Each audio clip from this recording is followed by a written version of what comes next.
I may look like a furry meets drag queen, but I'm actually in Cats the Musical, and this is what my day looks like. Armed with the Lucia's #1 in hand, I arrive at the theatre and bring a really peaceful and serene energy to the dressing room. I lock in for the first show and start my makeup. This used to be a process that took the entirety of Beyonce's Cowboy Carter album, but I can do it now in about 25 minutes, or 15 if I've slept in. I've come to accept that translucent powder is present in every facet of my life at the moment, and this is the second of about 20 layers I'll smack onto my face throughout the day. It gets literally everywhere. I finish off with my white highlights, more powder, a fierce wing liner, and mascara, and that's the completed look. People are usually surprised to learn I do put a wig prep on even though I have no hair, because if I didn't, my wig would be secured into my skull. I head down to the stage level and we are led through a very serious science-based warm-up, and then the same for our voice, a ba if you will.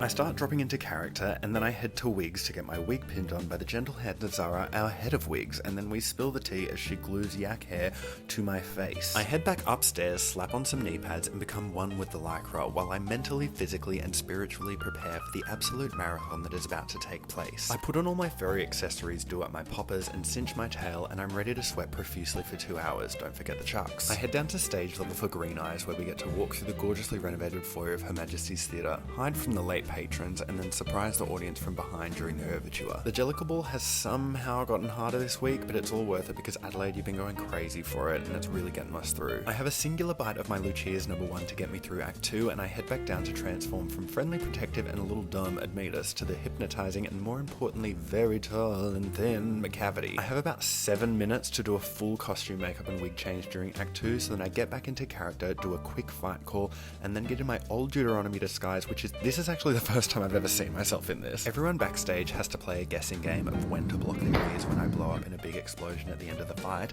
and then when I come off I have only 5.5 minutes to change back into Admetus from Macavity, which includes taking off half of my makeup and repainting it back on. But Zara and I are like a Formula 1 pit crew at this point with the way we maneuver around each other after 115 shows, so we have time to very meticulously prepare for my next entrance. And that is the end of the first show. We catch the lift up to D-Drag back in our dressing rooms with a hot towel.